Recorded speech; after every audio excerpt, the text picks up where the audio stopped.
How many of you know what Jack Kennedy's first assignment was in the United States Navy? He was in charge of an LMD, which is a large mahogany desk in the Philadelphia Navy Yard. He was single at the time. He had a beautiful Danish beauty queen as a girlfriend. He sat there and he signed vouchers or whatever people do that sit at desks. Those of us that lived the whole war in horrible combat, we have some very mixed emotions about people who spent their war that way. But he could have spent his war that way. Instead, Jack Kennedy went down and he signed up to go in PT boats. The only way you could get in PT boats was not that his old man told him to do it, which is some of the BS you read in the media sometimes. You had to go yourself and sign up and say you recognize you were going in harm's way big time, and you had to sign the thing that you were going to go out on a little wooden boat. And Jack went out there. The second thing I want to tell you, Jack arrived 3 months after I was out there. He arrived on April the 5th, 1943. I had been out there. I arrived around Christmas of 42. Our original PT squadron, the first ones out there, the Marines went in on August the 4th of 42, and we had our first PT boats out there about a month or two later. Give you an idea of the situation Jack walked into and I walked into. I'll tell you, when I arrived, is we came up in our PT boats in broad daylight in daytime. And the first thing that came out was a Hellcat Navy airplane. And they blinked to us in Morse code, which I could read. And I thought it would say, "Welcome to our war." Let's go. Instead, it said, "For God's sakes, run for cover." That's the first message we got. Jesus, run for cover? I didn't join the Navy to run for cover. And we went over to our base, and we were going to have our Navy base over there. And the last Navy base I saw was in Brooklyn Navy Yard in New York. So I expected to find a big steel pier and big derricks and the whole thing. Instead, it was a little dinky native village, hidden behind Tulagi over on Florida Island, hidden in the swamps, with the natives still living in it. Palm frond huts. And I got my PT boat in there, and the first thing I saw is coming back down the pier, and the pier was just a little wooden pier, was Richards. Now, everything in the military, most of you know, is alphabetical. And if your name is Robinson, I had spent all of midshipman school and all of PT school looking at the back of the neck of Dick Richards. And Dick Richards was executive officer of PT 116, and they had been sent up a couple of weeks before we were. And then we got up there, and they were leading him down the pier. And he didn't know who I was. He didn't know who he was. His boat had already been bombed. Everybody was killed and wounded except one of his enlisted men, and Richards himself, who I found out later had tried to hold up his enlisted man as the sharks tore the enlisted man to pieces. And they were sending Richards back to Section 8. The next thing that happened, they came down to my boat and they began to strip everything out of it. Now, those PT boats were beautiful yachts. They were 80 feet long, 20 feet beam. We had little 2 statements, one for the skipper, one for the executive officer. And they were very nice, and they started to tear everything out of my boat. I said, "What the hell are you doing?"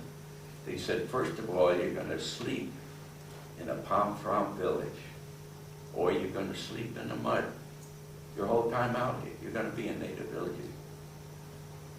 And if you want to sleep in the mud, okay. If you don't, you better bring some mattresses ashore. And besides, you will need every ounce of speed you can get if you're going to live more than a few weeks out here. And they said, now take your boat and hide it down in the swamps. I said, I didn't come out here to hide my boat in the swamps. I'm part of the United States Navy. They said, well, there's already some of the Navy down there. And I went down there, and there was a full cruiser with its bow shot off, hiding in the swamps, covered with palm trees, trying to hide the thing that they could figure some way to get it back down the line. And all the PT boats that were in there were all hidden with palms. I found out none of us came out in the daytime. Never! Because the Japanese had hundreds and hundreds of planes. I didn't realize. And so, anyway, that's the situation we were in. Well, I fooled them. I lasted 8 full weeks before my boat was hit. Everybody on my boat was killed and wounded, but 4 of us. I got hit in the head with shrapnel, but luckily I had my helmet on. It dented my helmet, but all I got out of it was an earache and some ringing ears for a couple of weeks. I never even got the Purple Heart because it didn't break the skin. But most of my crew was gone. But I got promoted to captain immediately because all our captains, 60% of our officers were Annapolis graduates.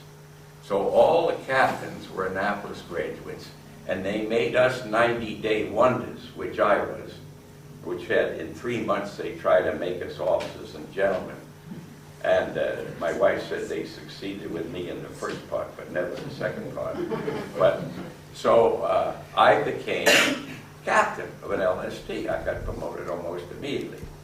And then within a couple of weeks, they put a full lieutenant off over me, and I became back to executive officer. But the guy that was put in over me lasted 2 missions and decided he'd rather get into another line of work. He was sent back to the States under Section 8. He couldn't handle it anymore. So I got to be captain again. And that happened the whole damn war out there, with so many people going nuts or going crazy or getting killed or wounded, that you kept getting promoted and then you'd lose your boat and so on. So that's the situation we're in. Well, when Jack arrived, he came 3 months after me, and he came on an LST that came up there in broad daylight. Well, that was an insult to the Japanese, absolute insult that any American would come out in daylight. They sent down 195 planes from Rabaul, their bastion to the north, from which all their airplanes came, all their ships. Truk, Rabaul, they're one of their big bases out there. And the real reason they sent all these planes down was Admiral Yamamoto, who was the head of the entire Japanese Navy, who had been the director of the entire attack on Pearl Harbor, had arrived on an inspection trip to Rabaul to see how powerful they were and whether they were doing their job. And to show them off, the Japanese put up every plane that could ride to show the admiral what they could do, and they sent them all down to attack that one little LST. They didn't send it down there because they knew the first future president of the United States was aboard, but because it was kind of insulting, and they wanted to show Admiral Yamamoto how many planes they could put in the air. Now, how many Air Force officers do we have in here? Any? None? Well, I admire the Air Force, because if you know your history, what the Air Force did in those early days with the few airplanes they had, some of them were Navy, some of them were Marine planes, they sneaked around the side of all those Japanese planes coming down. And they shot down Admiral Yamamoto and killed him. Admiral Yamamoto was killed by our Air Force the day Jack Kennedy arrived at the front of Guadalcanal. How many of you knew that? You're going to hear a lot of other stuff you probably don't know about. So we love the Air Force to this day, because now they got rid of their #1 admiral. So, Jack, you would think if you had arrived on an LST and you looked up in the air and you saw all these Japanese planes over you, you would be pretty upset, wouldn't you? Saying, Jesus, what the hell am I getting into here? Where is the Americans? Instead, that LST somehow survived and did shoot down one of those Zeros. And so when Jack finally came across to where we were hidden in the swamps in our little village on Florida Island, we expected him to be all upset and say, well, why did I get into this? You know, is this what the odds are out here? Instead, he was joking. He says, tell me, guys, with those planes with the red meatball on the wing, kind of this red circle on there, were those our guys or were they their guys? And we said, oh no, they were Japanese. Oh, he says, thank God we shot down the right one. Now that showed us right off Jack Kennedy wasn't exactly very timid. I thought he'd be pretty upset by that. Well, anyway, when he got there, they made him skipper of PT 109. And we got into horrible combat that you're going to have to read about in the book because it takes too long. Because I want to skip to the thing you want to hear about. By August 1st, 1943, we had been through all sorts of combat. And he had, you read in my book, in total what we were into. But on August 1st, by that time, we decided we needed more than one airfield. So we asked our brave Marines and Army, both of them, I love you both, you got guts, to go in and attack. We're going to go to the chart now. I'm going to do some roaming around on this. We decided we needed another air base. So we would have 2, and the Japanese would only have 21. So we knew that the Japanese, if we got into Rabaul here, we would go to a little island we call Lambari and make that our advanced PT boat base. And we knew the Japanese had 60,000 troops on New Georgia. They had 40,000 on Colombia. They had 12,500 on Gizo. They had 24,500 on Bella Lavella. And they had a huge amphibious space up here on Choiseul with a lot more guys. So we put so the Marines came up here and the Army and they attacked Munda Airstrip. So we would get this airstrip right here. And we knew the Japanese would soon be sending down reinforcements to their 60,000 troops here because our brave Marines and Army were gradually pushing what troops they had on Munda back, one after the other. And on August 1st, we got intelligence word from the Coast Watches. Now, the Coast Watches, in my opinion, were the bravest men in all of World War II. They were either New Zealanders or Australians or Brits who had been plantation managers in all these islands before the war.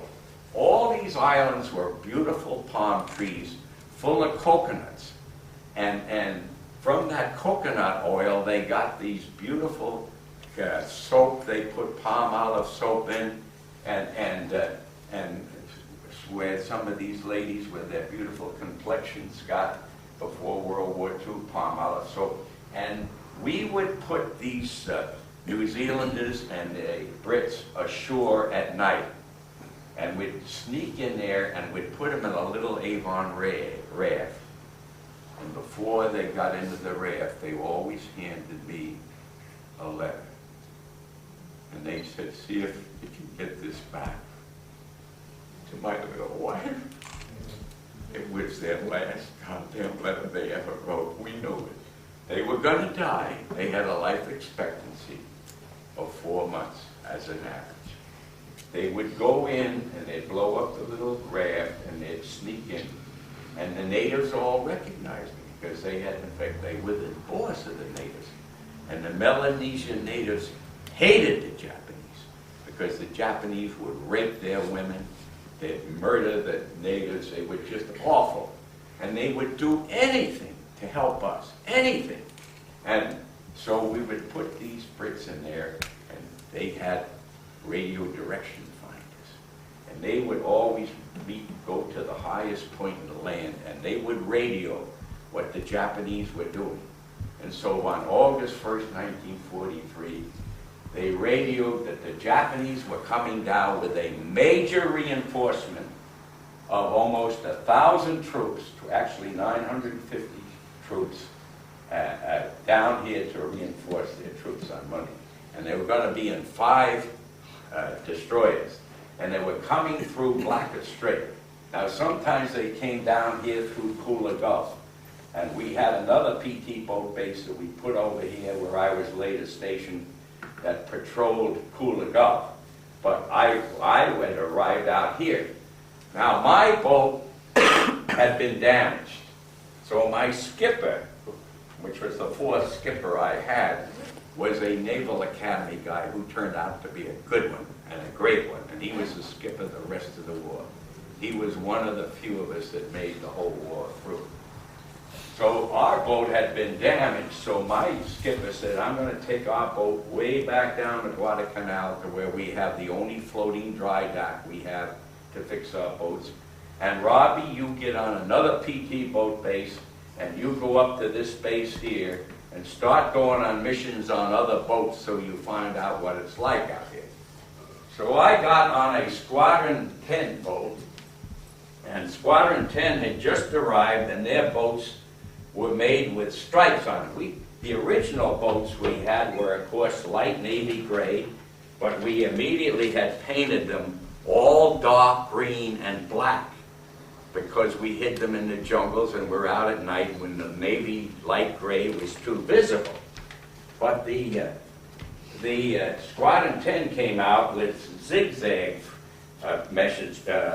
stripes on it, and I got on a Squadron 10 boat to go up to Lombari Base. 1 minute after I got off that boat that I went up on, Japanese planes came in and blew it to bits. I had just gotten off it. What had happened, we had arrived and we blinked ashore and we said, send a little LCDP out to pick us up so we can go ashore on the new base. And they said, we can't do it right now, we're under air attack. And luckily we had some big fat Navy commander aboard, and he blinked ashore, this is Commander so-and-so, send that goddamn boat out there and send it down. And luckily I got on it, because I was going ashore to go on another boat, and with the commander and a few others, and it was immediately blown to bits. So I just missed death by a hair for the second time. So I went ashore and I reported to Branningham. Now Branningham had been executive officer of the boat that saved MacArthur in the Philippines. A lot of us Navy guys figured they should have left MacArthur in the Philippines. Our guy was Halsey. In fact, Halsey was on my boat a couple of times. Halsey was a really great guy. But anyway, Branningham was now squadron commander of Squadron 5, which was up there at our base. And I reported to Branningham, and he says, Robbie, do you know anything about radar? And I said, yes, I do. He said, you were out here 3 months before us. Would you be my radar officer? I'm going on the 159 boat, the lead boat in the attack, and I want you to man the radar. We had radar on 3 of the 15 boats that made that attack. Well, actually, we didn't have 15 in the attack because we had to pay a price of admission. Just like you're going to find here on the day after Thanksgiving when you try to go into Walmart's or whatever, and you know, you're just jammed in there. We had to squeeze through a little door. And the little door was Ferguson, this little Ferguson passage. This was only a mile wide. Now the Japanese knew exactly what we did every night. They knew we came up here 30 miles and we had to sneak in here to get in here and lay a picket line of PT boats across here to try to stop these destroyers, which we now knew were coming this way to reinforce Monday. And so what we would do, we had 15 boats and we would go up there, but the Japanese had a bunch of float planes. Those were amphibious planes.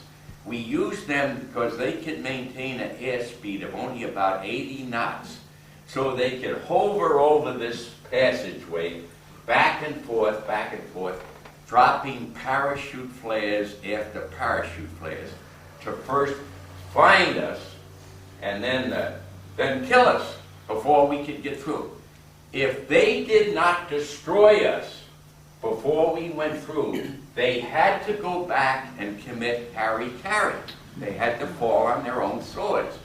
Japanese had some very impressive motivational things they used. So we would hang around out here, and these planes would go back and forth, not maybe more than 3 times as high as the ceiling, dropping flare after flare. And then one at a time, we'd take our chance. What we'd actually found out the most effective thing is we got right under those parachute flares, which meant it also blinded the pilots of the planes temporarily.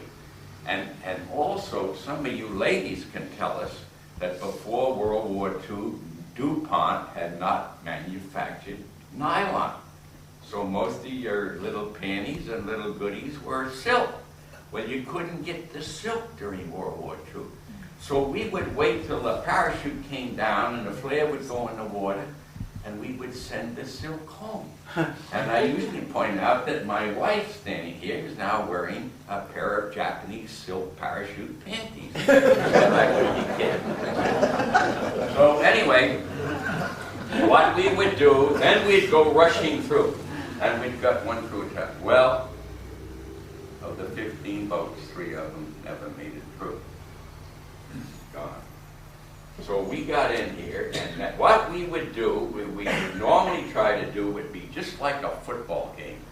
When the opposing team was coming down here, we would put 4 boats across here that could barely see each other at night, another 4 down here, and another 4 down there. So if the first 4 didn't get the destroyers, maybe the next 4 would, maybe the next one get it, maybe the last one. But our problem is once we went through here one at a time, we got into total darkness. Here's what it looked like, and therefore we couldn't find the other boats. We'd get separated. It would be like this. Now, how many of you had been on a 4th of July block party where they're setting off flares and torches and stuff, and pretty soon it's dark and the flare blinds you, and then the flare goes out, and then you can't see. That's everything we operated in was at night. We could never see anything. We were always either blinded by parachute flares or searchlights, and then it'd be total darkness.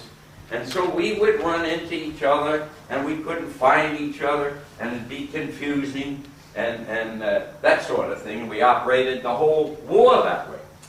So anyway, we got through, and Jack Kennedy in the 109 and the 162 boat, and it's not one thing very interesting.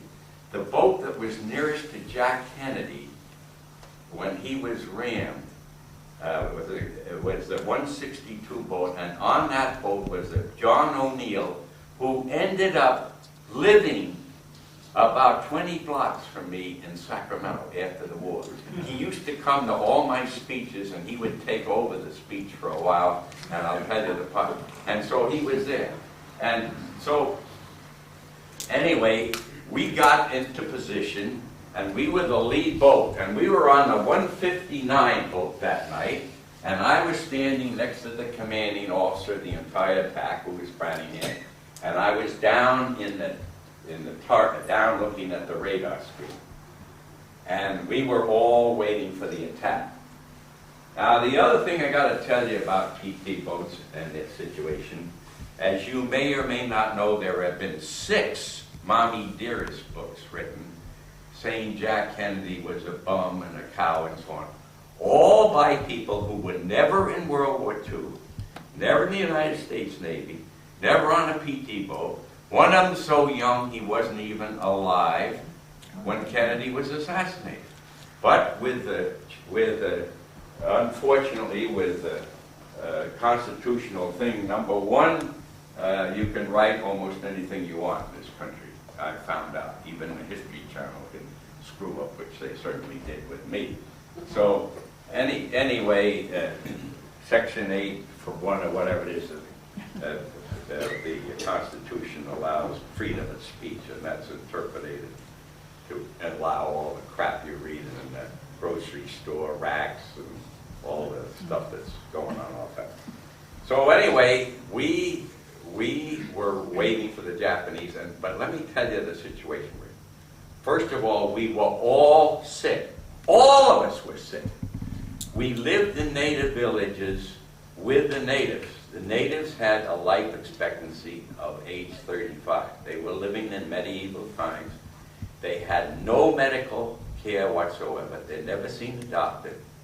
They had got all their food from fishing. They had to walk out on the reefs. Their feet would get all cut up. If they got infected, they died. They'd never seen a doctor. But they had a lot of stuff. They had elephantiasis. They, of course, had malaria. They had something called purple Jesus. And purple Jesus is you sweat. It's right on the equator, Guadalcanal was. And then when it's 164 degrees half the time in the shade and no shade, you sweat here, you sweat here, you sweat here. And they paint you purple if you're an American author to try to help this in some way. So you can imagine what we look like. So we all had diseases. We were all scared, but our main problem was carbon monoxide. These boats had 3 1,500 horsepower, 12-cylinder Packard engines. They were copied from the Detroit gold races before the war. They were made by Packard. We had almost 6,000 horsepower because our only hope was speed. But we had to close our overwater mufflers all the time we were waiting for the Japanese to come in, because if we opened them, you could hear these boats 25 miles away. They were so noisy. And the planes, even above their own engines, could hear these boats. So we had to close our overwater mufflers. And you couldn't go more than 6 knots if you didn't open those mufflers. So you kept them closed, and every once in a while, one of them would get loose and make a big noise, and we had to send an enlisted man back to lean over and try to close the mufflers. And you'd go back there and find him dead. And the rest of us were woozy. We had never had a hot meal in a whole year. We never slept in a room with 4 walls. And that's the kind of life we were living. So we were sick and we were scared. We knew somebody was going to die tonight. Somebody died. Every night somebody died. It was 9/11 over and over again. And so we were in that situation, and we would sneak in. And pretty soon I picked them up on the radar. I picked up 4 large pips. There was supposed to be 5 destroyers. There were only 4. One of them broke down, thank God. And the pips were very large on my radar screen and moving very fast. Now, every one of the 6 Mommy Dearest books say the radar officer didn't know what he was doing. Well, I sure as hell did. If I ever meet one of those bastards, I'll get them. But anyway, they were moving far too fast. I called Branningham down. I had him look at the screen. I said, "You agree they're destroyers?" He said, "Yes, they certainly are." And we got ready to make our attack. Now remember, we're going in with the mufflers closed. Remember, we're sick. Remember, we're scared. We know we're going to die. And you would sneak in. And incidentally, I'll answer one question to you real quick that I'm sure you'll answer. How could you fire those torpedoes when they're all pointed the same inland? We would crank out the forward torpedoes at about 12-degree angle and the after about 8, so we could fire a spread of torpedoes.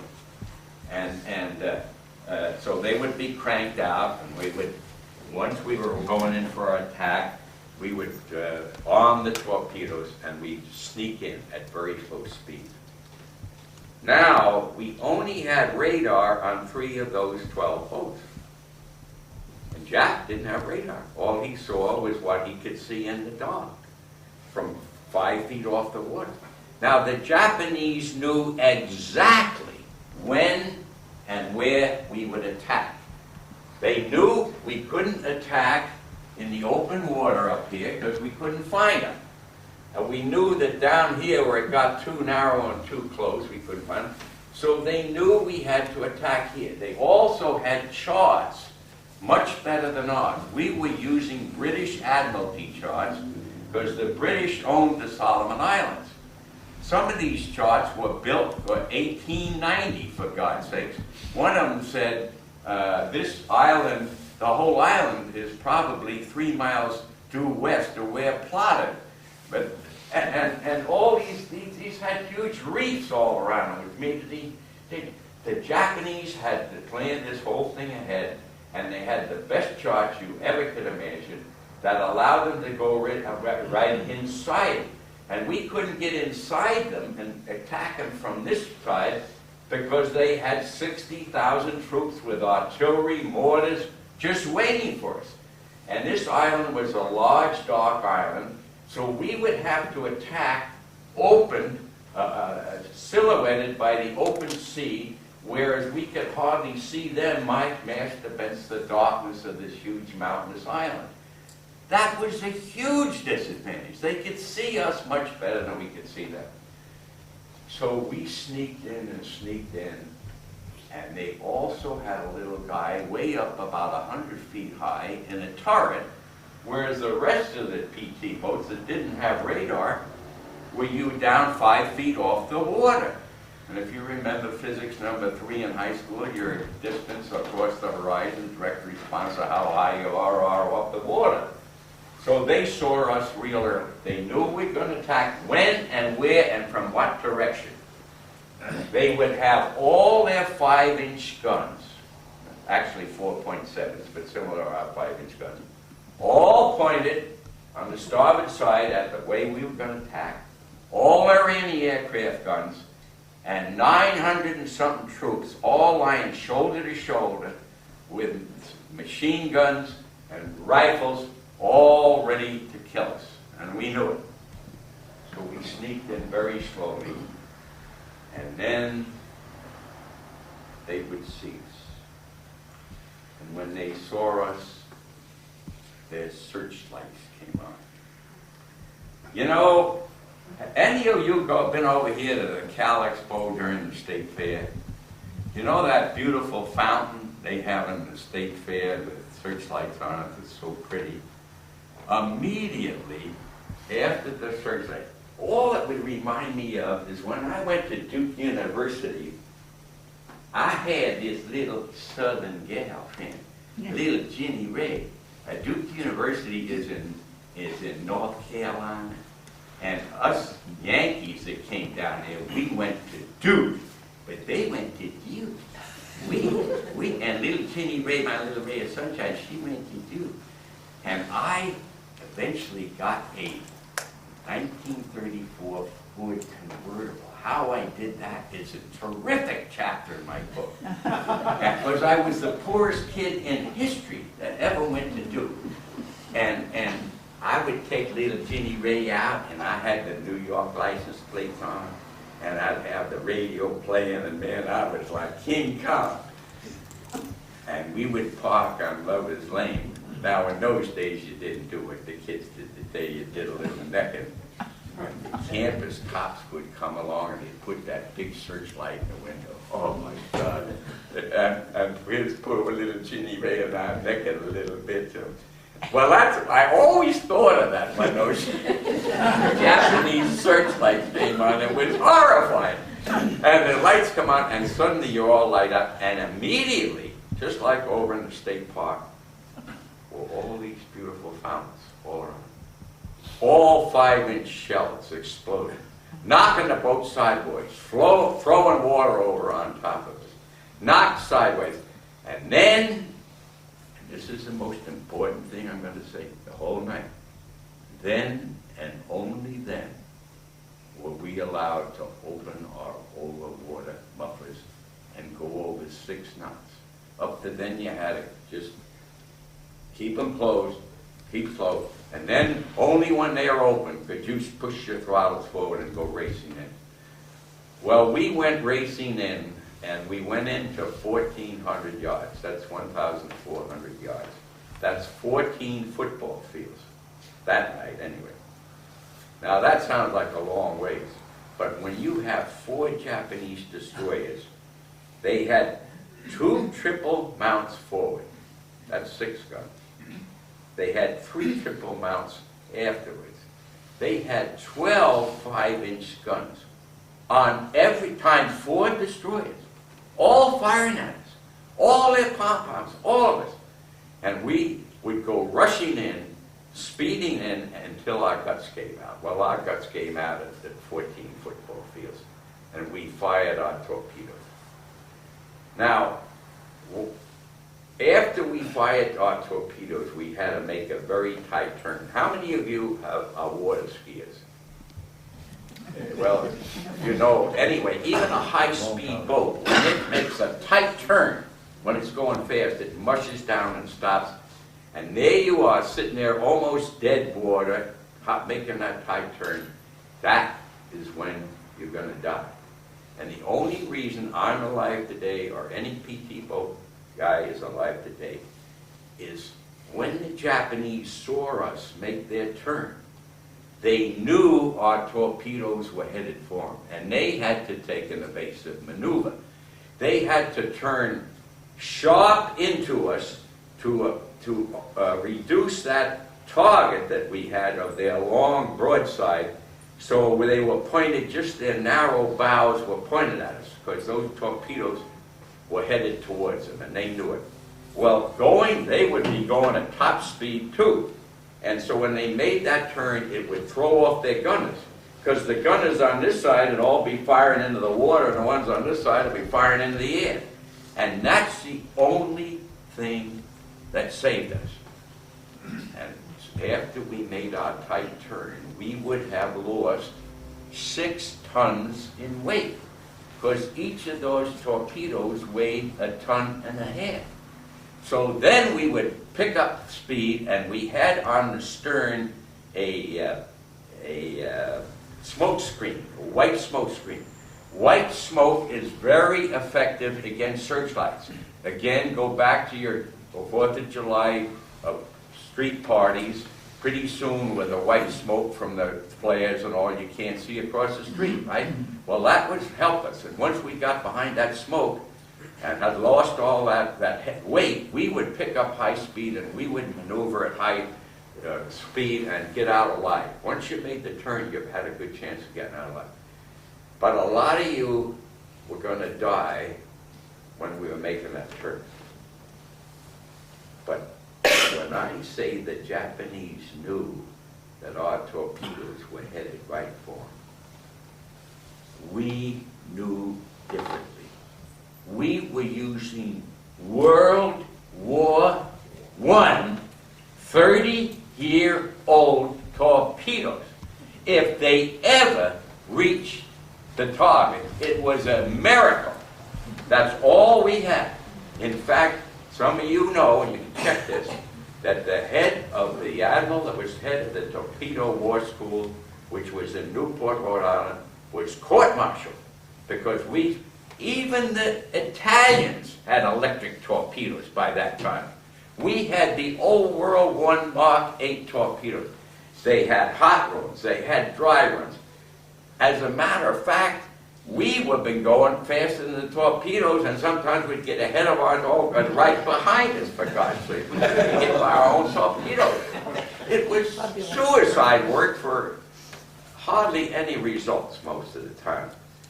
So anyway, thank God that threw them off, so they always turned into us, and that always threw their gunfire off. So we had fired all 4 torpedoes, and then the boat next to us was the 157 boat, and they fired 2 of their 4 torpedoes. And Jack Kennedy and the other 162 boat, the one with John ONeill on it, was still trying to find us, but also trying to find the destroyers and make their attack. And they were lost in the darkness sometime below us, which happened to all of us half the time. We had fired our torpedoes, and we went back over here off Gizo Island, and we radioed back to our base, and we said, we fired our torpedoes, what should we do? And they said, well, if you fired all your torpedoes, come on home. Well, we were trying to decide to go either the short way home and again face all these float planes dropping bombs on us, or the long way home around the 12,500 Japanese and go home this way. So we were trying to decide that when we saw a huge explosion down around, look, just below us, down about in here. And we thought, God, that maybe was Jack, the one that Jack Kennedy's on, or maybe the one that John ONeill's on. We don't know, but whether they got hit or whether they blew up one of the destroyers. And we didn't find until the next day when we got back here that the 162 boat did get back, and they said, no. The Japanese they ran the 109. First of all of us were going under 6 knots, just gradually moving, because we had our mufflers closed.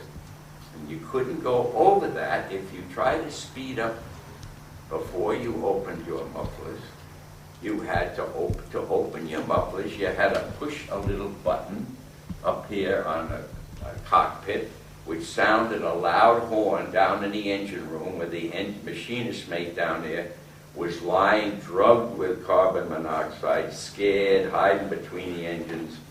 He would have to crawl down between the engines and close the mufflers from the inside. This took about 15 minutes at least. And Jack didn't have 15 minutes. But anyway, we did. So we got our mufflers open and made our attack. But the 162 boat said, no, they said, here's what happened. Those Japanese destroyers got through all and unloaded their troops. Now, how did Japanese unload their troops? Did they have a nice gangway and maybe somebody singing Hawaiian songs as the troops are? You know what they used to do? They'd just throw their men over the side. Just throw them over the side. Guns and everything. If they could swim, great. If they couldn't, who cares? Life was cheap in the Orient. So they would go down here and they wouldn't even stop. They would literally just throw their men over the side without stopping, turn, maybe run over a few of them, and come back. And that's exactly what happened that night. So anyway, all we knew was Jack Kennedy got ran, and that was the end of Kennedy. And we had a funeral for Jack Kennedy. It was his first funeral, way before the assassination. But we had funerals every day. So it wasn't anything particularly. And we thought that was the end of Jack. And one day, a week later, I was on the outside of our base here. Our entire operations hut, our doctor's quarters with the operating room where we tried to save some of our arms and legs, was all underground. Everything above ground was blown to bits on this island because the Japanese bombed us every night. We went out on patrol, they were going to bomb us in our base anyway. Didn't make a hell of a lot of difference. So I was outside the base in the daytime, and along comes two Melanesian natives that had paddled 30 miles in native canoe, and they handed me what became the most famous coconut in the whole freaking world. And I read it, and somebody had scratched on it with a sharp knife. 11 still alive. Send help. JFK. I got the first switch at the coconut. So I took the two natives down below to the operations hut, introduced them to Branningham, my commanding officer, and we questioned them. Where's Jack? What's happened to him? Where is he? And they said, well, he's in some little island right up in here. Little island called Plum Island. It's right in here. One of these islands right here. Somehow he got over, and that's where he is. That's what the natives said. And Branningham turns to me and he says, Robbie, would you like to go in on the rescue mission? How many military people do we have in this room? Everybody raise their hand. If you're a little pissy-ass ensign, which I was at the time, and a Navy command asks you to do something, it's got to be the greatest idea in the whole freaking world. So I said, oh, yes, sir, I'll go. Well, to tell you the truth, I went for two other reasons. One, I like Jack, and the real reason I went is I thought it might be, I knew it was going to be a very dangerous mission. It was behind lines, 30 miles. Might have been a trap. Natives here the Japanese were constantly trying to get the natives to do stuff. So anyway, but the real reason was I thought it would be a little easier kind of work than I was doing making those attacks. When you read one of my chapters about the kind of battles we were in, we thought, well, anything's got to be a better chance to live than this thing. So I went. And we went on the 157 boat, which was leaving our boat. My boat's still being repaired back at our floating dry dock. And I went in on the 157 boat, and we got up there, and what we were afraid of, it was, as you know, in Vietnam, a lot of Vietnam guys here, you know that riverine patrol was, like, I would think, very dangerous because the enemy would be hidden behind the logs and trees, and you're sitting up on a boat. And so we knew that's what we were going to face. So this might be a trick. But anyway, we went up there and we sneaked in. And Jack Kennedy, he was afraid that maybe these were going to be Japanese who were coming in. And so he came out alone in a native canoe. And he made sure it was us. And I'll never forget what he said. When we picked him up, he was in terrible physical condition. They were all starved. They had gone a whole week without any food whatsoever, an entire week. Their feet were cut to shreds from trying to, Jack's feet were cut to shrubs. He could only crawl because his feet were so, because he tried to save his men. And you know what he said? He said, where the hell have you guys been? I've been at this bus stop for a whole week now. I'll never forget that as long as I live. And here he is. And we lifted him aboard. We lifted the men aboard. The men, some of them were dying. One of them died on the way home. It was a terrible thing. But we picked them up on the 150 70 boat, which I was on at the time. And I was first to talk to his crew, and we brought his men back, way back down here, and we had to get here before daylight. If we didn't get in here when it was still dark, we're all going to die. So we had to speed up. And the men were all badly burned with gasoline burns and sunburns and starving, and they were crying. One of them died on the way back. And we got him back to our base. And then we found out, because I was one of the first men to talk to Jack as to what happened in the intervening week that I was not there. Everything I've said so far, I was there. I was not there in the week that they were behind enemy lines. But when enlisted men are very reluctant to talk to their officers in the United States Navy unless they are dying. And they all told me what happened. What they said was that they were cruising back and forth toward the 162, and they were all looking north for the Japanese to come down. Didn't realize they had got past all of them, dumped their men off and were coming from the other direction. But their starboard lookout and the starboard gun tug did see two ships coming at high speed, right at them, out of the darkness. And they didn't know whether they were American or Japanese. And just 1 month before, one of our PT boats had been told that this great big ship that came in was a Japanese ship, and we sent a PT over there and we sunk it. It was the MCCauley. It was an American cruiser. We sunk it. And so we were all called in before this attack and said, when you see two ships coming at you, from now on you make goddamn sure they're not American ships. You just sunk one already. And so we were told. So Jack looked up, and they all looked up at this ship's coming in. So now the thing, are these two American destroyers or the two Japanese destroyers? But meanwhile, as they got closer, they realized they're Japanese. And then, and only then, did Jack Kennedy open his mufflers.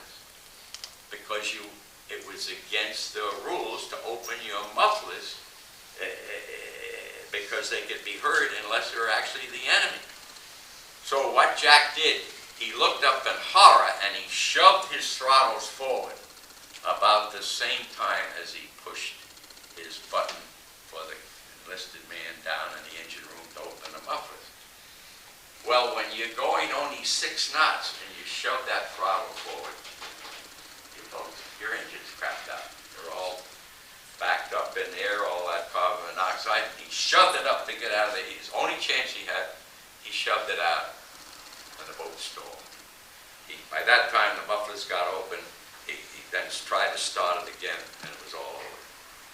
The 162 boat, John O'Neill, said that the first destroyer slammed into Jack, cut him right in half, and then the second destroyer made to him, the 162 boat, and just missed them. And in fact, they were so close to Kennedy's boat, some of the flaming gasoline of 3,000 gallons. Can you imagine what the explosion was like with 3,000 gallons of high-octane gasoline? That's what we carried, 3,000. They cut the PT boat in half, and just luckily, the bow was just plywood.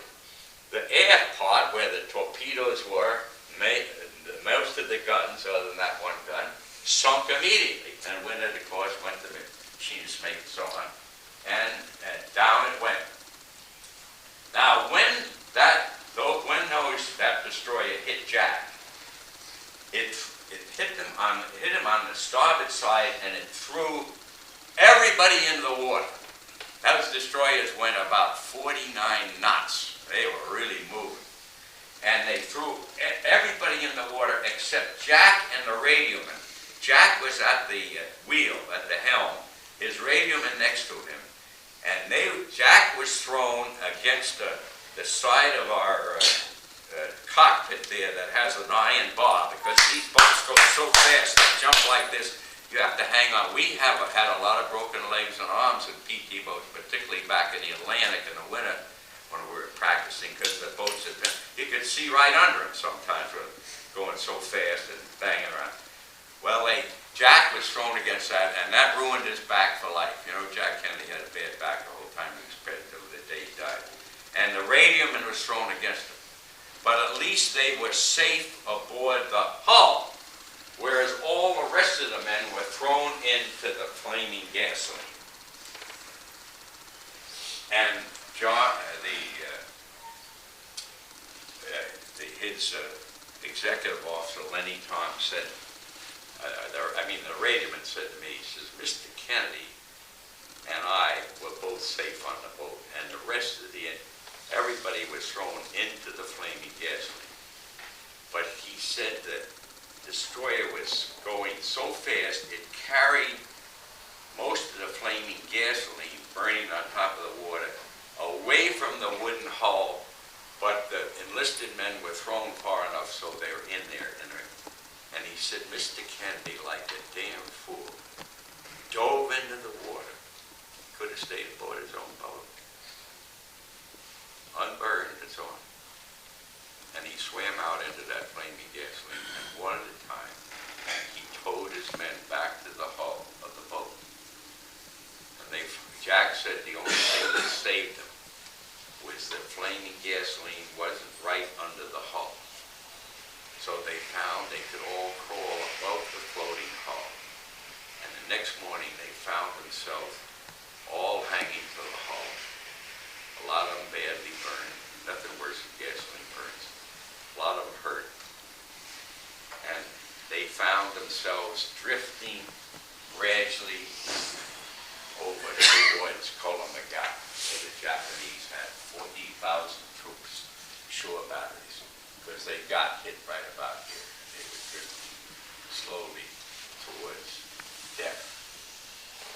So he said the next morning, incidentally, we did send out an Air Force plane to look, and they found the floating hull, but they didn't see any men clinging to it. And I don't know how high planes flew in that day, but I'm sure like 10,000 feet or something. There were men hanging to it the first day. But as Jack saw by the next morning, they were headed, or by the end of that day, they were headed this way. The next night, he decided his only chance to rescue his men was for them to abandon the hull and try to get over here. They knew there were 40,000 Japanese troops here, 12,500 here, but they didn't think, they weren't sure, but they didn't think there were any Japanese on these hulls. So they made for Plum Island. And here's a picture of Plum Island taken after the war. The most important thing I want you to see in that picture, Plum Island isn't much bigger than maybe a city block, or the biggest. But the main thing in this picture is the coral reefs. That's what you got to remember, the coral reefs. Cut you to shreds, sharp coral, all around those islands. So they drifted, and finally Jack took the most severely wounded man, who was bleeding. Now, you don't want blood in the South Pacific at night, because it's something called sharks. They're attracted by blood. That's when you're going to die. But Jack didn't swim alone fast that he could have gotten to the island. He was a good swimmer fast. No, he chose to take this man that was going to die. He took the strings of the man's life jacket in his teeth, and he towed this man swimming at night, shark-infested water, and he's got him all the way the whole 2 miles by the next morning over here to this island right here, Plum Island. And the rest of the men made some wreckage, some kind of rafts out of the wreckage of the PT boat, pushed each other and shoved each other, and they got to this island. And Jack figured the best chance he had to save his men is somehow swim from island to island or crawl across the reefs and get out into Ferguson Passage to intercept us on future nights when we came through. This was only a mile wide. There were the big reefs out here. The only navigable part was a mile wide, but the rest of it was really wide.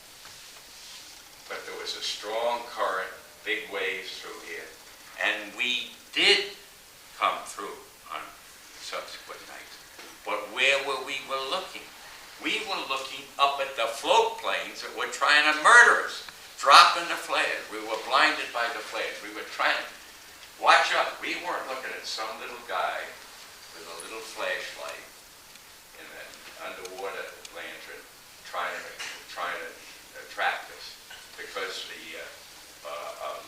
a narrow thing between the open ocean, there's currents, there's high waves, and we never saw him.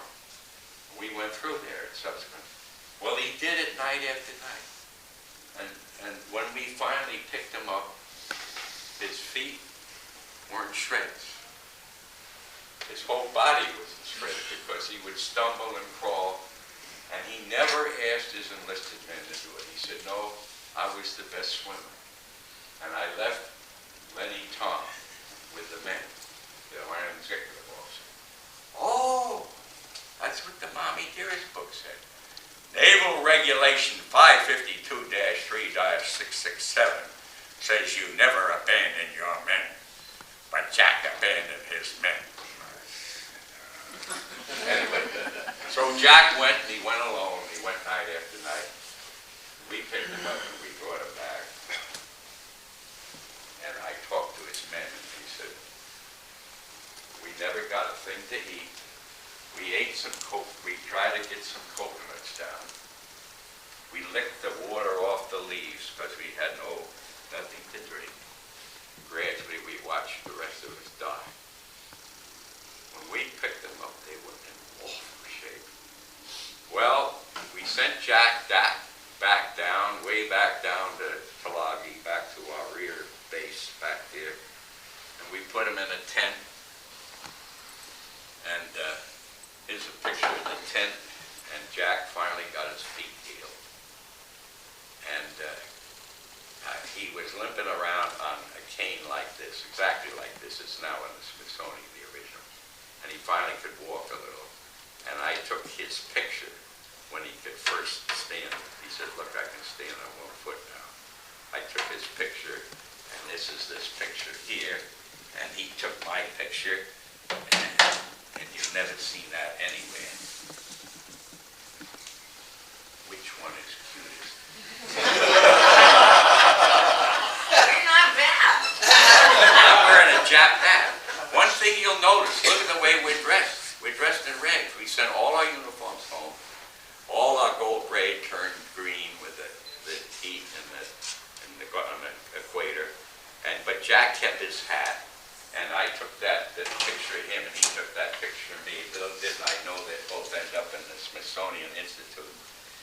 And incidentally, the cane has ended up next to the cane that Benjamin Franklin gave George Washington. And our pictures, I'm not sure where they put them. They may have sent mine down the dumpster by now, because they change exhibits every once in a while. And they probably said, oh, park commissioner, shoot. But anyway, so I took his picture, and we got to know each other very well. And the fact that I ended up somebody, the daughter of Jackie Kennedy's interior decorator, I'm not poor anymore. Never been to Newport, Rhode Island? Oh my God, the money there is unbelievable. So anyway, everybody I know that's actually out there, I'll have to add one last thing. When I got in the tent with Jack, he got his orders to go home. He was in such terrible shape. He ripped them in half. He said, said, no, I want to go back up the line. I said, Jack, give me that damn thing. I'll put my name on there. I want to go home. Well, he didn't go home. And you'll never forget this story. This is a true story. How many Marines have we got? Any Marine? I'll tell you, this story is a true story. In fact, I'm going to speak to the Marine at birthday ball tonight over at some restaurant. Rudy makes the lobster place. Rudy's Cafe. I speak tonight to the Marine. Anyway, Jack said, no, I want to go back up the line. And they sent him back up here. By that time, we had captured this one field, that field. We wanted to capture another one here. So we would have, by that time, 4. And the Japanese would only have 18. But it'd be a lot closer to those 18. So Jack was sent up there, and I was sent up to this base over here. And Jack, and you know who was going to be, now this is very interesting. Do you know who was going to be the air traffic controller when the Navy took over this base? You know who it was going to be? That was on the island at the same time that Jack Kennedy was. It was Richard Nixon. Oh, my. True. They were on the island at the same time. Richard Nixon was a Navy officer, and he was going to take that over. Well, Jack was there. Well, what happened? Our squadron commander over here suddenly said, wait a minute. We're now only 40 miles away from Choiseul, where these float planes base. Float planes that bomb us every night, our worst enemy, our biggest pain in the neck we have. We'll go to the Marines and ask them if we take them over here, 40 miles of water, and put them in, will they wipe out this float plane base? And so we went to the Marines, and the Marines never say no, they'll do anything. I think that, where's that guy? Raise his hand. Finest fighting force in the world, and part of the U.S. Navy. So we took 2, I wasn't there then, so this is secondhand. They took 2 boatloads full of Marines, and we sent them over there. And we did it at night. You'd never survive going over open water, 40 miles open water, and 40 miles back. You'd never survive such a mission. So we did it at night. We do it at everything at night. We never did anything at daytime. We died. So they took boatloads of it. And the next morning, they got a radio message from the major in charge of those Marines. And he said, for God's sakes, he said, send help. He said, I've already lost half my men. We had no idea the Japanese had this big a garrison on Choiseul. We're totally outnumbered. Come and get us. And we radioed back, okay, we'll be there tonight. There's no way we can go in the daytime. We would be destroyed immediately. I have never heard a Marine cry, never seen a Marine cry. But they said this Marine officer started to cry. He said, I've already lost half my men. For God's sakes, come and get us now. And our squadron commander asked for a volunteer to take a PT boat right now, early in the morning, broad daylight, all alone over here and get as many of those Marines as they could who were still alive out of here and get them back. Luckily, I was way over here at another base. Had I been there, I would have jumped behind the biggest palm tree I could find. Nobody volunteered except Jack Kennedy. He said, I'll go, and I'll go right now. That's a true story. And he went over 40 miles in daylight, and he got what was left of those Marines. And he had to bring them 40 miles back. But he knew he would run out of gas on the way back because every morning we had to refuel our boats, and it only got it partly refueled. So he then had to ask somebody who didn't want to go in the first place to come and meet him and tow him back. Can you imagine what would happen to that those two boats when the Japanese planes came in. Loaded, just one boat loaded with half-dead Marines, and the other boat towing at a slow pace. That proved to us that he was a real politician. He could talk somebody into doing something like that. For some reason, we never understand to this day, the Japanese never sent any planes out. That's the end of my story. And next time, if you ever read one of those Moni Gilmore writers, you come back to me and let me know where the guy is. I'm through.